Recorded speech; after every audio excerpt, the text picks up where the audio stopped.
Hello wrestling fans, the Wrestling Wizard here, and welcome to a Wizard Watch where we take a look at night 2 of Wrestlemania, starting out with Brock Lesnar versus Omos. Now I must be honest, I wasn't really looking forward to this at all, and it exceeded my expectations.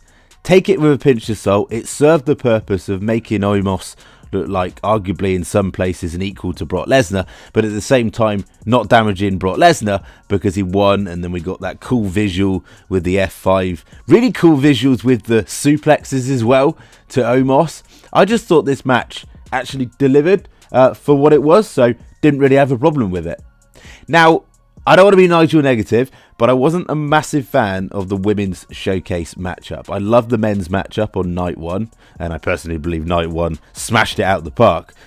Definitely a better night in my opinion than night 2.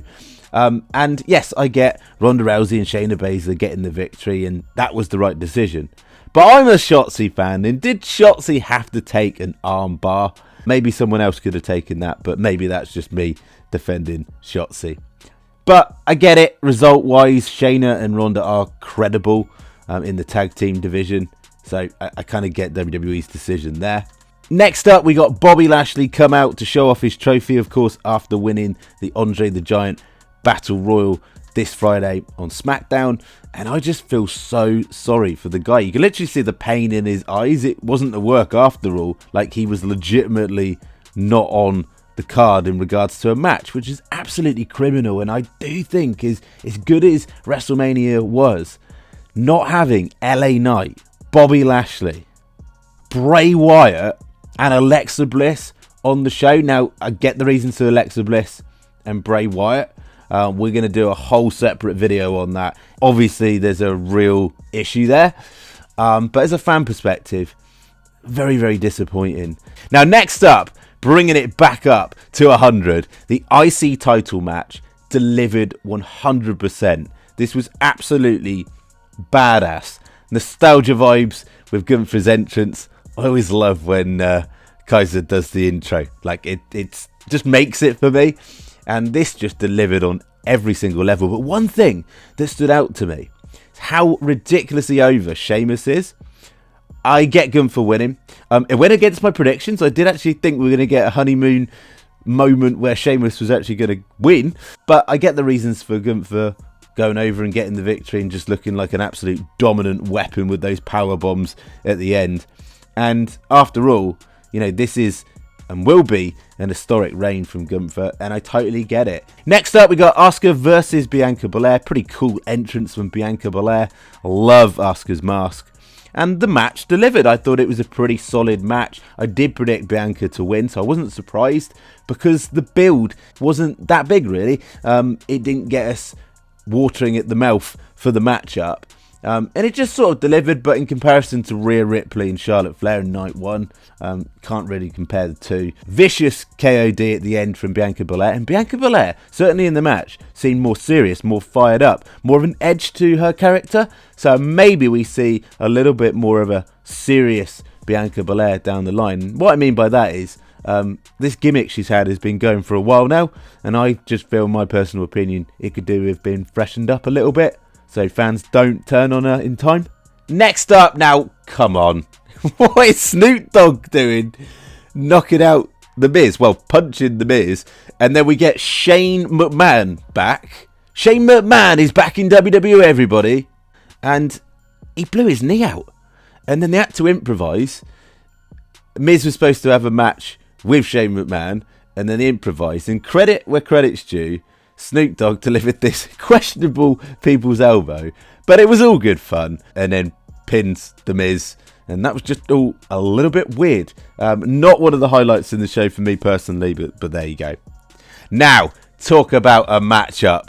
Edge versus Demon Finn Balor, or should I say Brood Edge versus Demon Finn Balor. The entrances alone were badass. I mean, what was this like skull thing that Edge had on? I just love the way also as well the theme cut into Metalingus as well. It was just absolutely badass. And of course, seeing Demon Finn Balor back in town in a matchup in Hell in a Cell is what we need on a Sunday night. The match delivered. I thought it was a fantastic match. I did go in the predictions with Finn Balor. However, during the match, it certainly appeared, well, for sure, that Finn Balor had quite a serious head injury, a lot of bleeding there to temporarily sort of sort that out.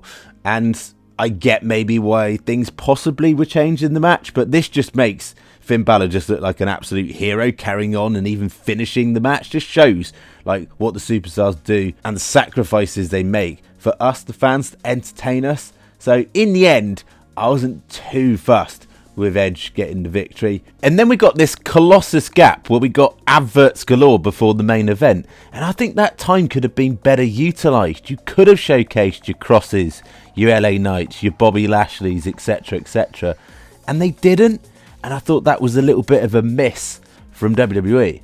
Now, finishing things off with the main course, Roman Reigns versus Cody Rhodes for the Undisputed title. This match, in terms of match quality, was next level. Arguably going to be one of the matches of the year candidates, I would say. Like, it was that good. And the crowd so ridiculously over Cody Rhodes. That entrance, like, wow. And the emotional moment where he passed on the belt to Brody Lee, or Brody Huber, should I say, Jr. That sort of pulled with the heartstrings. And Roman Reigns coming down to the ring with his boss vibes, piano intro. Loved it. Absolutely loved it. But if you're going to have Roman Reigns go over Cody Rhodes dirty, in a way, somehow, some way, you've got to save that. And I felt there was something just missing at the end. Like there could have been something there for Cody at the end. And I felt this needed something as big as The Rock returning to sort of save it and bring up the crowd that were probably feeling a little bit flat. But you got to remember, like, this isn't a surprise Roman Reigns winning. This isn't a surprise the Usos coming in. And yes, Sami Zayn and Kevin Owens neutralised that. But Solo Sikoa was the talking point in all of this. You know, getting barred from ringside and then coming out, regardless, sneaking away behind the ref and attacking Cody Rhodes, and then Roman Reigns taking full advantage of that. And it was a pretty cool spear, let's be honest, to finish the match up. Like that was pretty badass, and it made Roman Reigns look like an absolute boss. But at the same time, like, I can understand WWE's reasons for this. They want to chase that 1,000+ day reign. For me, Jey Uso should be the one to dethrone Roman Reigns when the time's right. Or even it can still be Cody Rhodes, but maybe we have to wait till SummerSlam. This is going to add more layers to Cody Rhodes' character. Cody Rhodes is far from buried, so do not worry about that. He will be absolutely fine. And you got to remember, the Raw after WrestleMania is just around the corner, where I believe there is going to be some big surprises. Do we see Jay White? Do we see Bray? Allegedly he's in LA, so but potentially. But again, let's not get our hopes up. Take it with a pinch of salt. Look forward to what's coming next and the new storylines that are going to develop coming out of WrestleMania. Overall, it was a fantastic show. I thought night 1 was much better than night 2. But let's not be too picky about it. Remember, this product is in a much better place than it was like 2 years ago, for instance. Thank you so much for watching the video. As always, be very much appreciated if you could like the video, share the video, and even better, subscribe if you're new. And we'll catch you in the next one.